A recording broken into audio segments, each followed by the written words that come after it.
Good evening, and welcome to Counterculture with Danielle D'Souza Gill. The culture's gone crazy, media's gone mad, and reason has become repugnant.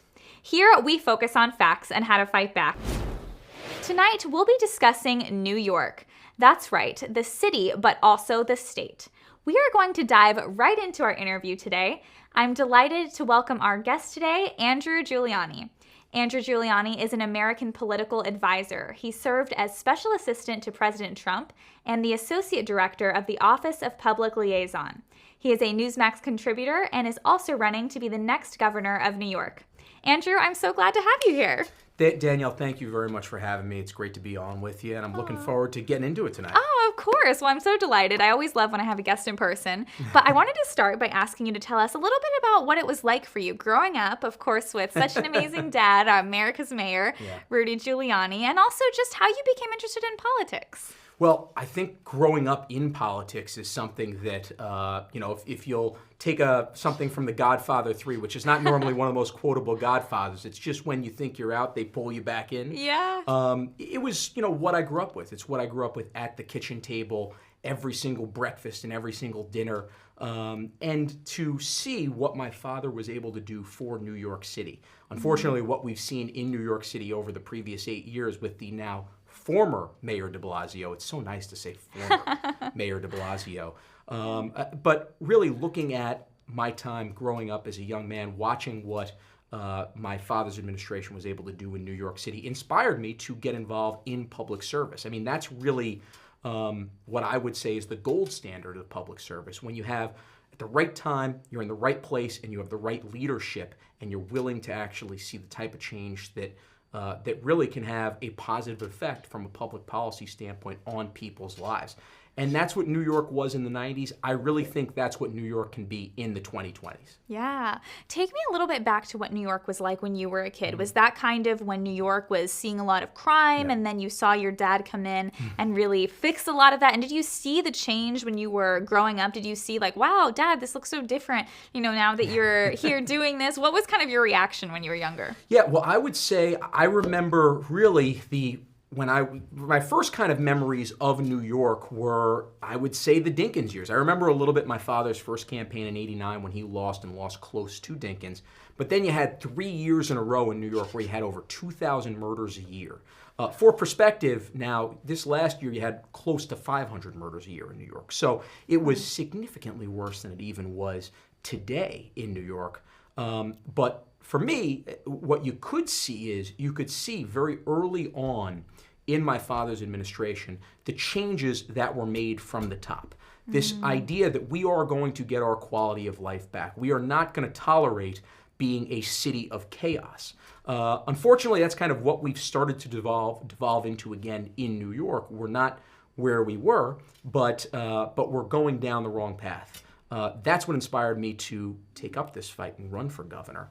So I do remember New York when it was dangerous. I remember as a little kid stepping on glass. I didn't realize at the time, but it actually was a vial. My mother told me that for long after the fact. But, it's one of those things that you don't forget as you see the city start to go back in the wrong direction where it was. And I think those who have, who are new to New York, who have moved here in the last maybe 15, 20 years, don't remember just how bad it was before I was born in the 70s, but also in the 80s and early 90s. Right. And what do you think about New Yorkers who maybe experienced that horrible crime? Why are they voting for Democrats right now? Why do you think they've forgotten maybe some of that, those memories, the pain of that time, and why would they not want to change their mind? Or maybe they're getting there. Maybe they're ready to change their mind. It's a good question. I think looking in New York City specifically, it's 7-1 Democrat to Republican. So when you go back to the mid-90s, it was at the time 4.5-1 Democrat to Republican. So it was more manageable for a Republican candidate. The good news is in New York State, it's about 2-1 Democrat to Republican. And looking at the numbers that we saw this last election cycle, we hit the numbers that we needed to hit in New York City, specifically with Curtis Sliwa, who's been a friend. I'm proud to say he's endorsed our campaign for governor.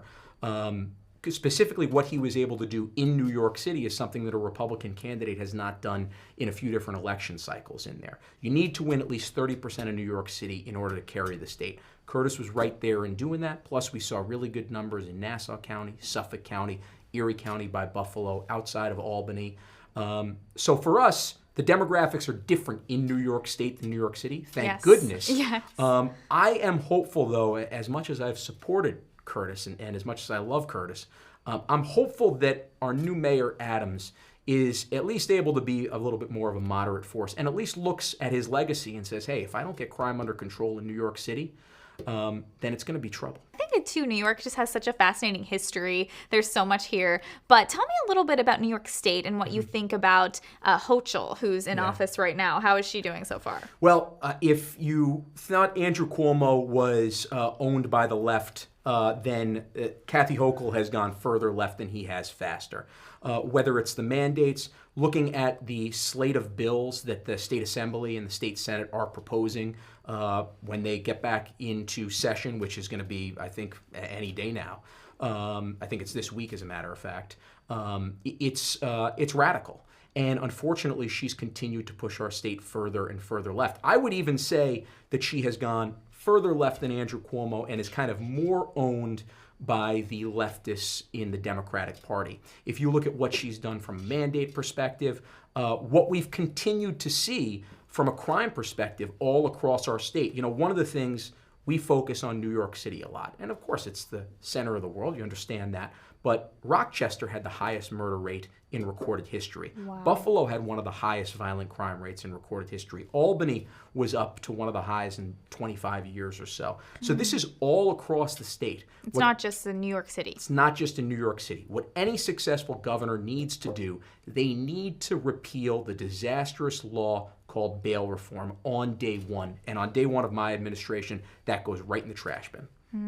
Is that kind of where these people get released pretty Yes. much immediately? Even I'm thinking of the homeless man who lit the Fox News tree on fire, basically was saying he was going to light it on fire all day, and then they just let him go without any cash bail. That's exactly right. This is a guy who actually was released on bail, without cash bail, was just released.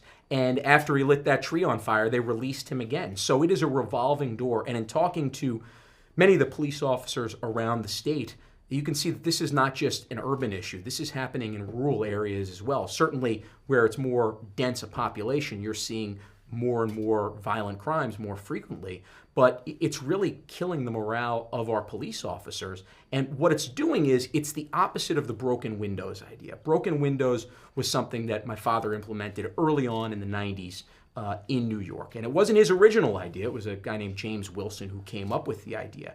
But my father looked at it and said, this is exactly how we need to run a city. Because if you go down a block and you see broken windows and graffiti in an area, right, you're not going to have tourists go there. If businesses are interested in potentially buying up a piece of the block and putting their business there, they're probably not going to do it. You're not going to have people that are going to want to move there. So you're not going to get any tax dollars, and that's just going to kind of be a negative And the spiral. criminals see it and think, oh, that's Exactly. welcoming, I guess. Right. Maybe it's easier to get in. Exactly. This area isn't policed very well. Exactly. And on top of that, what you'll have is you'll have recidivism increase. So you'll have maybe criminals who will start off fare jumping, and then they'll end up going into maybe burglary and then assault, and then all of a sudden, so more than anything, you stop this chaotic behavior right in the beginning. That needs to come back. Bail reform is the opposite approach, and Danielle, they're getting the opposite results.